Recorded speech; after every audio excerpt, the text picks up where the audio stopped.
Di dalam kitab Wahyul Qalam diceritakan cerita zaman dulu. Cerita ada seorang yang namanya Abu Sayyad. Dia sempat bangkrut, sudah nggak punya apa-apa. Istrinya menangis, anaknya menangis di rumah. Dia seorang nelayan.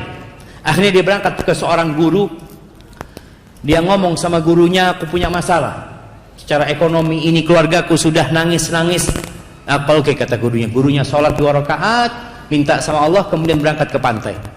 Coba engkau lemparkan jaring jalamu. Dia lemparkan jalan, subhanallah, dapat ikan besar. Dijual ke pasar. Kemudian dia belikan roti. Kalau bicara dulu jamaah, makanan itu masya Allah nikmat yang sangat besar. Dia beli roti 2, yang satu isinya madu, yang satu isinya keju. Dia bawa, dia datang ke gurunya. Guruku, engkau ambil salah satunya. Kata gurunya, enggak. Gurunya mengatakan, kalau kita minta untuk diri kita sendiri mungkin enggak keluar, itu tadi ikan. Itu rezekimu, kata dia. Dia bawa pulang jamaah 2 roti ini. Di tengah jalan ada seorang perempuan bersama anak mengemis. Ngelihat orang ini bawa roti, didatengin. Dia minta dengan tangisan anak perempuan ini. Kesian orang ini. Dia ingat sama istri sama anaknya di rumah. Dia kasihkan roti itu dua-duanya. Lalu anak itu tersenyum jamaah. Senang dia makan dengan lahapnya. Yang Abu Sayyad pusing, nggak berani pulang ke rumah. Dia akhirnya berangkat ke pasar. Mungkin ada yang bisa dia kerjakan. Berusaha. Ketika dia jalan di pasar, tahu-tahu ada yang manggil-manggil.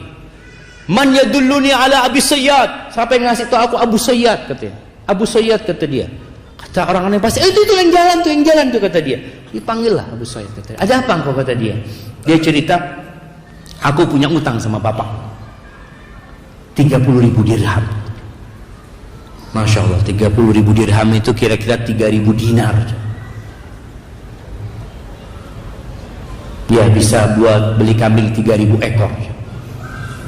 Kalau antum nggak kebayang tuh, 3.000 ekor kambing. Dikasih duitnya, dia ahli waris bapaknya sudah, dia terima duit itu, masya Allah, hidupnya makmur jemaah.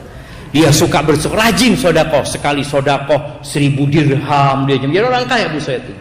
Subhanallah, tahu-tahu dia cerita, aku tertidur mimpi seakan-akan kiamat terjadi. Dipanggil Abu Sayyad, hadiri penimbangan amalan.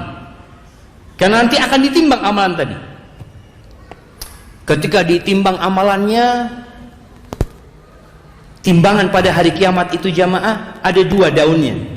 Satu timbangan kebaikan, satu isinya dosa-dosa. Allah mengatakan fa amma man thaqulat mawazinuhu fa huwa fi 'ishatir radiyah. Yang berat timbangan kebaikannya, maka dia akan berada di kehidupan yang baik. Ketika ditimbang itu lebih berat dosa-dosanya Abu Sayyad. Ketika dia seperti itu, protes Abu Sayyad, "Aina shadaqati?" Mana sedekah-sedekahku, kata dia. Kan dia orang kaya-kaya yang rajin sedekah jemaah. Oh iya, sedekahmu, datangkan sedekahnya. Datangkan 1.000 dirham, taruh di sana seperti kapas jemaah. Ditaruh, nggak bergerak jemaah.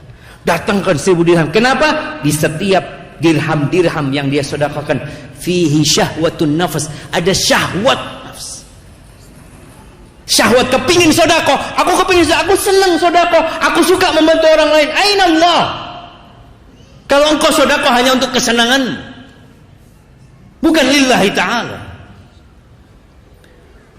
Ketika melihat itu Abu Sayyad lemas jemaah. Lalu dikatakan, innaka la tudzlamul yaum. Kau enggak akan dizalimi hari ini. Kata dia, masih ada amalanmu, kata dia. Apalagi, kata dia? Ada 2 roti, kata dia. Kata Abu Sayyad, 1.000 dirham aja nggak ada, beratnya apa artinya 2 roti itu? Ditaruh roti itu jemaah. Itu timbangan jadi sama jemaah. Dia lihat, ya Allah, kata dia. Bayangkan, sedekah yang sedikit, tapi ketika ikhlas lillahi ta'ala, yang nggak ada syahwatun nafs sama sekali di situ, jadi berat. Kemudian dia mulai optimis Abu Sayyad ini. Dan ada satu lagi amalan, senyuman perempuan, anak perempuan itu ketika engkau kasih roti. Tahu jemaah, di antara amalan yang paling dicintai Allah, sururun tudkhiluhu ila muslim. Amalan yang paling cinta Allah itu kegembiraan yang kau transfer kepada hati seorang muslim. Jadi senyumnya anak perempuan ini ditimbang. Ketika ditimbang jumplang itu jemaah. Berat amalan itu jemaah. Maka ketika beramal tolong sering kita bermuhasabah. Jangan sampai amal soleh kita ternyata nggak ada bobotnya pada hari kiamat.